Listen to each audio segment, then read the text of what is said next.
perempuan yang kalau suami lihat punya beban yang luar biasa. Pulang dari kantor misalnya kan, udah pekerjaan banyak, tekanan tinggi, sampai di jalan banyak dikelaksonin, lampu merahnya banyak, pulang ke rumah lihat istrinya baru dibuka, assalamualaikum, hilang setengah masalahnya. Hilang setengah masalahnya. Lalu ketika mendengar kata-kata istrinya, hilang semua masalahnya. Ada nggak yang begitu? Ada. Masya Allah. Saya pakai dalil ya. Ini Bu, saya ceritakan Bu. Ada di hadis Al-Bukhari, kitab Badul Wahyi. Topik nomor 1 ya. Topik nomor 1 itu kitab Badul Wahyi, awal mula turunnya wahyu dari 97 topik. Setelah turun Iqra, wahyu pertama apa? Iqra bismi rabbikal ladzi khalaq. Nabi makin senang ke Gua Hira. Gua Hira itu Bu, jaraknya dari rumah Nabi itu kurang lebih 6 sampai 7 kilo.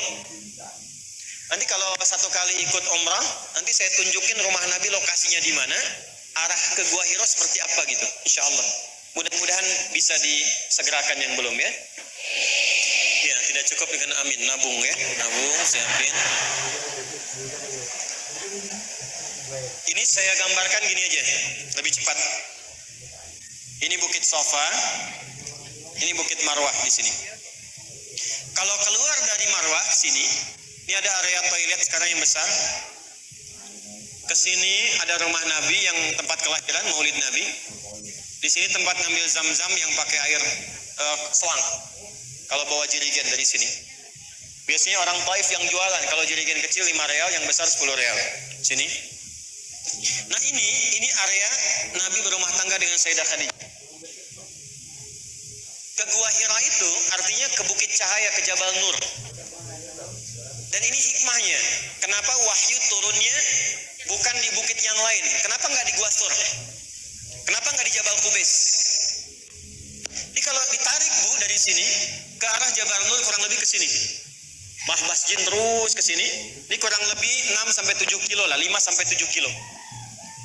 Nah, sampai di bawah ini naik lagi ke atas sekitar 700 meter. Dan yang paling luar biasa, kalau ibu pernah naik ke atas ke Gua Hira, ibu akan temukan struktur batu yang membentuk gua itu arahnya langsung ada menghadap ke arah kiblat, ke Ka'bah. Struktur batunya. Jadi saya pernah naik ke atas itu, masuk ke dalam, terus ke atas, saya perhatikan itu semua ngarahnya langsung ke Ka'bah, ke Masjidil Haram. Arahnya. Jadi kalau Nabi hikmahnya kenapa di Gua Hira, saat naik ke situ itu bisa mengamati keadaan kaumnya, masyarakatnya bagaimana. Yang ingin saya katakan, naik ke Gua Hira itu artinya dari rumah Nabi tadi sampai ke bukitnya saja, ke Jabal Nur, itu harus melewati kurang lebih 5 bukit dulu. Naik turun. Artinya kalau nggak kuat nggak akan bisa. Nah, sejak wahyu pertama turun, Iqra bismi rabbikal ladzi khalaq, malaikat Jibril menyamar jadi manusia, jadi laki-laki, sampai menurunkan itu dengan izin Allah, Iqra bismi rabbikal ladzi khalaq, sampai ayat yang kelima, surah Al-Alaq. Beliau makin senang ke Gua Hira. Dan belum pernah melihat rupa malaikat Jibril pada bentuk yang sesungguhnya. Satu kali naik ke atas bukit ke Jabal Nur, sampai di Gua Hira nunggu wahyu belum turun. Lama belum turun juga. Akhirnya diputuskan pulang. Begitu turun dari Gua Hira, suasana masih siang terbuka, tiba-tiba ada panggilan, Muhammad. Ini nyata. Beliau tengok ke belakang, nggak ada sosoknya. Muhammad. Kanan kiri nggak ada orang. Muhammad. Tengok ke atas, hadisnya mengatakan begini, ada sosok besar seperti duduk antara langit dan bumi begini. Saya bayangin gini lah Bu ya, ibu keluar dari sini istiqomah, siang-siang jam 11 pulang dari sini keluar, ada yang manggil, Bu, iya.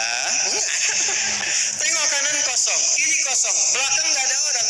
Begitu dia mau ke atas begini, Bu. Sosok besar kayak duduk antara langit dan bumi begini. Pertanyaan saya, respon ibu ketika melihat itu apa? Saya kira nggak akan ditemukan keluarin handphone. Ih, apa tuh, bagus banget. Lari kan ya? Maka hadisnya mengatakan, perhatikan bahasa hadisnya. Faru'ibtu minhu. Kata Nabi, aku merasakan ketakutan sampai bulu kuduku itu naik. Jadi takut itu biasa, Bu, normal. Nabi pun merasa takut. Yang tidak normal itu, maaf, takut untuk berbuat baik itu tidak normal. Takut untuk menjadi solehah itu tidak normal. Takut itu pada maksiat, takut itu pada yang biasa memang kita merasakan gelisah, itu silahkan. Artinya apa? Ketika beliau sedang meninggalkan tempat itu cepat-cepat, ingin cepat sampai rumah, sampai merinding. Aku takut sampai bulu kuduku naik, aku merinding. Tapi Masya Allah, di depan pintu itu begitu dibuka, terlihatlah sosok seorang istri yang menampilkan senyum terindahnya. Begitu kemudian dibuka pintunya, hilang setengah gelisahnya. Masuk ke kamarnya, kata Nabi, zammiluni, selimuti aku. Maka diselimuti oleh istrinya, dan perhatikan kalimatnya, dibisikkan di telinganya. Saya ambil pakai kalimat bahasa Indonesia supaya enak ya. Suamiku sayang.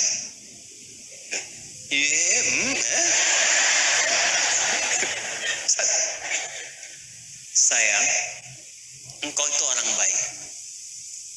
Engkau tidak pernah menyakiti orang lain. Engkau tidak pernah memutus silaturahim. Engkau selalu berbuat kebaikan pada orang lain. Tidak ada yang memusuhimu. Yakinkan pada dirimu, aku akan selalu bersamamu dalam suka dan duka. Bukan itu yang dicatat dia.